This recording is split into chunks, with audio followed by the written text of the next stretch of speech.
ಗುರುಗಳ ಇವತ್ತು ವಿಶೇಷವಾಗಿ ಗುರುಪೂರ್ಣಿಮೆ ಇದೆ. ವಿಶೇಷತೆ ಏನು? ಸಾಯಿಬಾಬಾ ದೇವಸ್ಥಾನದಲ್ಲಿ ಇಷ್ಟೊಂದು ಜನ ಸೇರಿದ್ದಾರೆ.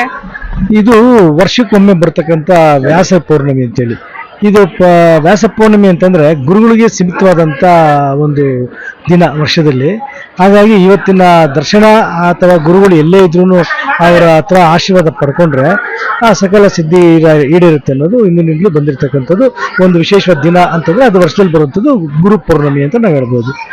ಆ ಗುರುಪೌರ್ಣಿಮೆ ದಿನ ಎಲ್ಲ ಗುರುಗಳ ಸನ್ನಿಧಿಗಳಲ್ಲೂ ಅತಿ ಹೆಚ್ಚಿನ ಸಂಖ್ಯೆಯಲ್ಲಿ ಭಕ್ತಾದಿಗಳು ಆಗಮಿಸ್ತಾರೆ.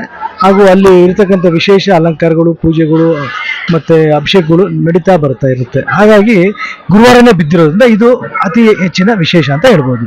ಸರ್, ಹಾಗೆ ಇಲ್ಲಿ ಯಾವುದು ಕೂಡ ಎಲ್ಲೂ ಕೂಡ ರಥಗಳನ್ನ ಎಳೆಯೋದಿಲ್ಲ, ಸಾಯಿಬಾಬನ ರಥಗಳನ್ನ. ಇಲ್ಲಿ ವಿಶೇಷವಾಗಿ ಅದು ಗುರುಪೂರ್ಣಿಮೆ ದಿವಸ ನಡೀತಾರೆ. ಏನ್ ವಿಶೇಷತೆ ಇದೆ ಇಲ್ಲಿ? ಏನಂತಂದ್ರೆ ಎಲ್ಲಾ ಗ್ರಾಮೀಣ ಪ್ರದೇಶಗಳಲ್ಲೂ ಈ ಜಾತ್ರೆ ಅಂತ ಮಾಡ್ತಾರೆ. ಅಲ್ಲಿ ರಥಗಳು ಮತ್ತೆ ಈ ಸಾಂಸ್ಕೃತಿಕ ಕಾರ್ಯಕ್ರಮಗಳು ನಡೀತಾ ಇರುತ್ತೆ. ನಾವು ಇಲ್ಲಿ ಬಾಬನ ದೇವಸ್ಥಾನದಲ್ಲಿ ಇಲ್ಲಿ ಸಿಟಿನಲ್ಲಿ ಜಾತ್ರೆ ಮಾಡಬೇಕು. ಅದೇ ರೀತಿಯಲ್ಲಿ ಒಂದು ಗ್ರಾಮೀಣ ಸೊಗಡನ್ನ ಇಲ್ಲಿ ತರಬೇಕು. ಭಕ್ತಾದಿಗಳಿಗೆ ಬರ್ತಕ್ಕಂಥ ಎಲ್ಲರಿಗೂ ಆ ಗ್ರಾಮೀಣ ಸೊಗಡು ನಾವು ಇಲ್ಲೂ ಯಾಕೆ ಮಾಡಬಾರ್ದು, ಅವ್ರಿಗೆ ಅವಕಾಶ ಯಾಕೆ ಸಿಗಬಾರ್ದು, ಆ ಸಂತೋಷ, ಆ ಒಂದು ನೋಟ ಯಾಕೆ ಸಿಗಬಾರ್ದು ಅಂತೇಳಿ ನಾವು 17 ವರ್ಷದಿಂದ ಮಾಡ್ಕೊಂಡ್ ಬರ್ತಾ ಇದ್ವಿ. ಇದು 17ನೇ ವರ್ಷದ ಜಾತ್ರೆ ಮಹೋತ್ಸವ.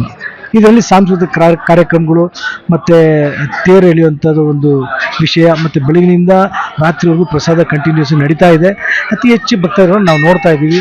ಭಕ್ತಿಯಿಂದ, ಶ್ರದ್ಧೆಯಿಂದ, ಬಹಳ ಪ್ರೀತಿಯಿಂದ ದೇವ್ರ ಮೇಲೆ ಭಕ್ತಿ ಇಟ್ಕೊಂಡು ಬರ್ತಕ್ಕಂಥ ಭಕ್ತಾದಿಗಳನ್ನ ನಾವು ನೋಡ್ತಾ ಇದ್ದೀವಿ. ಬೆಳಿಗ್ಗೆಯಿಂದ ನೋಡ್ತಾ ಇದ್ದೀವಿ. ಪ್ರತಿ ಗುರುವಾರ ಇಲ್ಲಿ ದಾಸೋಹ ನಡೆಯುತ್ತಾ? ಹೌದು, ಪ್ರತಿ ಗುರುವಾರ ಬೆಳಗ್ಗೆ 8 ಗಂಟೆಗೆ ಪ್ರಸಾದ ಪ್ರಾರಂಭ ಆದರೆ ರಾತ್ರಿ 10 ಗಂಟೆವರೆಗೂ 9 ಗಂಟೆವರೆಗೂ ಪ್ರಸಾದ ನಡೀತಾ ಇರುತ್ತೆ. ಅದರಲ್ಲಿ ಬೆಳಿಗ್ಗೆ ಪ್ರಸಾದ ಮಧ್ಯಾಹ್ನ 12 ಗಂಟೆವರೆಗೂ ನಡೆಯುತ್ತೆ. ಮಧ್ಯಾಹ್ನ ಆರತಿ ನಂತರ ಇಲ್ಲಿ ಊಟದ ವ್ಯವಸ್ಥೆ ನಡೆಯುತ್ತೆ. ಊಟದ ವ್ಯವಸ್ಥೆ 3 ಗಂಟೆಗೆ ಸ್ಟಾಪ್ ಆಗುತ್ತೆ. ಮತ್ತೆ 4 ಗಂಟೆಗೆ ಮತ್ತೆ ಪ್ರಸಾದ ಸ್ಟಾರ್ಟ್ ಆಗುತ್ತೆ. 9:30 10 ಗಂಟೆವರೆಗೂ ಕಂಟಿನ್ಯೂಸ್ ಇರುತ್ತೆ. ಅವತ್ತು ಕೂಡ ಗುರುವಾರ ಹೆಚ್ಚಿನ ಭಕ್ತಾದಿಗಳ ಸಂಖ್ಯೆನ ನಾವು ಇಲ್ಲಿ ಅದನ್ನ ನೋಡ್ತಾ ಅದಕ್ಕೆ ವ್ಯವಸ್ಥೆ ಮಾಡ್ತಕ್ಕಂಥ ವ್ಯವಸ್ಥೆಗಳನ್ನ ಮಾಡ್ತಾ ಇದ್ದೀವಿ. ತುಂಬಾ ಭಕ್ತಾದಿಗಳು ಬರ್ತಾ ಇದ್ದಾರೆ. ಇವ್ರಿಗೆ ದರ್ಶನಕ್ಕೆ ಯಾವ ತರ ವ್ಯವಸ್ಥೆ ಮಾಡಿದೀರಾ ಅಂತಕ್ಕೆ ತುಂಬಾ ಜನ ಏಜ್ ಆಗಿರೋರು, ಮಕ್ಕಳಿರೋರೆಲ್ಲ ಬರ್ತಾ ಇದ್ದಾರೆ.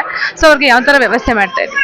ಇಲ್ಲಿ ಇವತ್ತಿನ ಒಂದು ಗುರುಪೌರ್ಣಿಮೆ ವಿಶೇಷವಾಗಿ ಭಕ್ತಾದಿಗಳಿಗೆ ಅಂತೇಳಿ ನಾವು ಮಳೆಗೆ ಮತ್ತು ಬಿಸಿಲಿಗೆ ಅವರಿಗೆ ತೊಂದರೆ ಬರದಂತೆ ಅದಕ್ಕೆ ವ್ಯವಸ್ಥೆ ಏನು ಈ ಥರ ಪೆಂಡಲ್ ವ್ಯವಸ್ಥೆ ಮಾಡಿದ್ದೀವಿ. ಮಳೆಗೂ ಸಹ ಅವರಿಗೆ ಕ್ಷೇಮವಾಗಿ ಸೇಫಾಗಿ ಬರ್ಬೋದು, ಮತ್ತು ಬಿಸಿಲಿಗೂ ನೆರಳಿತ್ಕೊಂಡು ಸೇಫಾಗಿ ಬರ್ಬೋದು. ಮತ್ತು ವಯಸ್ಸಾದವ್ರಿಗೆ ಅಂತೇಳಿ ಸೀನಿಯರ್ ಸಿಟಿಜನ್ ಅಂತೇಳಿ ನಾವು ಡೈರೆಕ್ಟಾಗಿ ಮೇನ್ ಗೇಟಿಂದ ಬಿಡ್ತಾ ಇದ್ದೀವಿ. ಅದು ಬೆಳಗ್ಗೆಯಿಂದ ನಡೀತಾ ಬರ್ತಾ ಇದೆ. ಮತ್ತು ಸ್ಪೆಷಲ್ ಎಂಟ್ರಿ ಅಂತೇಳಿ ಯಾರು ಸೇವೆ ಬರ್ಸಿರ್ತಾರೆ, ಮುಂಚೆನೇ ಕೊಟ್ಟಿರ್ತಾರೆ, ಅವ್ರಿಗೆ ಅಂತೇಳಿ ಒಂದು ಎಂಟ್ರಿ ಬಿಟ್ಟಿದ್ದೀವಿ. ಈ ಪ್ರಕಾರವಾಗಿ ಇವತ್ತಿನ ಸಂಖ್ಯೆ ಅತಿ ಹೆಚ್ಚಾಗಿ ಬರ್ತಾ ಇದ್ದಾರೆ. ಎಲ್ಲರೂ ಸಂತೋಷವಾಗಿ ಭಕ್ತಿಯಿಂದ ದರ್ಶನ ಮಾಡಿಕೊಂಡು ಬಹಳ ಶ್ರದ್ಧೆಯಿಂದ ಭಕ್ತಿಯಿಂದ ಅವರ ಪ್ರಸಾದನ ಸ್ವೀಕರಿಸ್ತಾ ಇದ್ದಾರೆ. ಎಷ್ಟು ಜನ ಇವಾಗ್ಲವರೆಗೂ ದರ್ಶನ ಮಾಡಿದ್ದಾರೆ ಅಂತ? ಬೆಳಗ್ಗಿನಿಂದ ನಾವು ಇವಾಗವರೆಗೂ ನೋಡ್ಬೋದು ಅಂತಂದ್ರೆ ಒಂದು 30 ಮೇಲೆ ರೀಚ್ ಆಗಿದೆ ಅಂತ ಹೇಳ್ಬೋದು. 30,000ಕ್ಕಿಂತ ಹೆಚ್ಚಾಗಿ ರೀಚ್ ಆಗಿದೆ ಅಂತ ಹೇಳ್ಬೋದು. ತಾವು ಆರ್ಗನೈಸರ್ ಆಗಿ ಯಾವ್ಯಾವ ತರ ವ್ಯವಸ್ಥೆ ಮಾಡಿದ್ದೀರಿ ದರ್ಶನ ಮಾಡ್ಲಿಕ್ಕೆ? ಓಂ ಸಾಯಿರಾಮ್. ಒಂದು ಖುಷಿ ವಿಷಯ ಏನು ಅಂತ ಅಂದ್ರೆ, ನಮ್ಮ ಏನು ಸೊನ್ನೆನಹಳ್ಳಿ ದೊಡ್ಡ ಬಸ್ತಿ ಹತ್ರ ಇರುವಂತ ಸಾಯಿಬಾಬಾ ಟೆಂಪಲ್ ಏನಿದೆ, ನಮ್ಮ ಸಂಸ್ಥಾಪಕರಾಗಿರ್ತಕ್ಕಂಥ ನಮ್ಮ ಸನತ್ ಕುಮಾರ್ ಗುರುಗಳು ಅವರು ಯಾರೇ ಬರಲಿ, ಒಬ್ರು ಬರಲಿ, 100,000 ಜನ ಭಕ್ತಗಳು ಬಂದರೂ ಕೂಡ ಅವ್ರಿಗೆ ವ್ಯವಸ್ಥೆ ಅನ್ನೋದು ತುಂಬಾ ಇಂಪಾರ್ಟೆಂಟ್. ಸೇಫ್ಟಿ ವೈಸ್ ಆಗಿರ್ಬೋದು. ಮತ್ತೆ ನೀವು ಇವತ್ತು ತೇರಿಳಿಯುವಂಥ ಟೈಮ್ನಲ್ಲಿ ಬಂದು ಎಂಡ್ ಆಗುವಂಥ ಟೈಮ್ನಲ್ಲಿ ಮಳೆ ಬಂತು. ಅದು ತುಂಬಾ ಜೋರಾಗಿ ಮಳೆ ಬಂತು. ಮಳೆ ಬರೋವಂಥ ಟೈಮ್ನಲ್ಲಿ ನಾವು ವ್ಯವಸ್ಥೆಯನ್ನ ಮಾಡಿದ್ವಿ, ಪೆಂಡಲ್ ವ್ಯವಸ್ಥೆಯನ್ನ. ಅದು ಅದಕ್ಕೆ ಫಲಿಸ್ತು.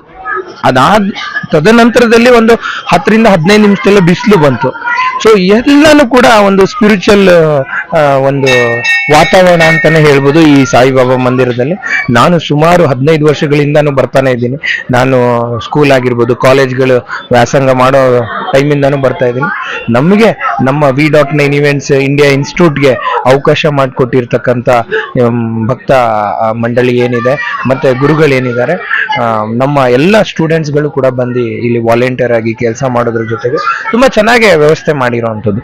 ನೀವು ಊಟದ ವ್ಯವಸ್ಥೆಯಲ್ಲೂ ನೀವು ನೋಡೋದಾದ್ರೆ ಯಾರು ಕೂಡ ಏನೋ ರಶ್ ಆಗಬಾರ್ದು ಅಂತ ಒಂದಲ್ಲ 6 ಬ್ಯಾರಿಕೇಡ್ನ ಹಾಕಿ 6 ಲೈನ್ ಮಾಡಿದ್ದೀವಿ. ಅದಾದ್ಮೇಲೆ ನೆಕ್ಸ್ಟ್ ಪ್ರಸಾದಕ್ಕೂ ಕೂಡ ಅದೇ ತರ ಮಾಡಿರುವಂಥದ್ದು.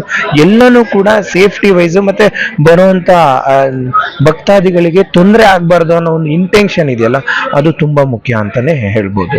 ಇಲ್ಲಿ ವಾಲಂಟಿಯರ್ಸ್ ಮಾಡಿದಿರಿ ಅಂತ ಹೇಳಿದ್ರೆ, ನೇಮಕ ಮಾಡಿದಿರಿ ಅಂತ, ಎಷ್ಟು ಜನ ವಾಲಂಟಿಯರ್ಸ್ ವರ್ಕ್ ಮಾಡ್ತಾ ಇದ್ದಾರೆ? ಸುಮಾರು 70 ರಿಂದ 80 ಜನ ಎಲ್ಲರೂ ಕೂಡ ಇನ್ಕ್ಲೂಡ್ ಆಗಿ ಮಾಡ್ತಾ ಇರುವಂತದ್ದು. ಕೆಲವರು ಬಾಬನ ಭಕ್ತರು ಏನಿದ್ದಾರೆ, ಏನು ಎಕ್ಸ್ಪೆಕ್ಟೇಷನ್ ಇಲ್ಲ ಮೇಡಮ್ ನಮ್ಗೆ. ಯಾಕೆಂದ್ರೆ ಗುರುಗಳು ಅದೇ ಹೇಳೋದು, ಜೀವನದಲ್ಲಿ ಏನಾದ್ರೂ ಒಬ್ಬ ಯೂತ್ಸ್ ಮುಂದೆ ಬರಬೇಕು ಅಂದ್ರೆ ಅವ್ನ್ ಕೆಲಸ ಮಾಡ್ತಾ ಹೋಗ್ಬೇಕು, ತಾನಾಗೆ ಎಲ್ಲ ಬರುತ್ತೆ.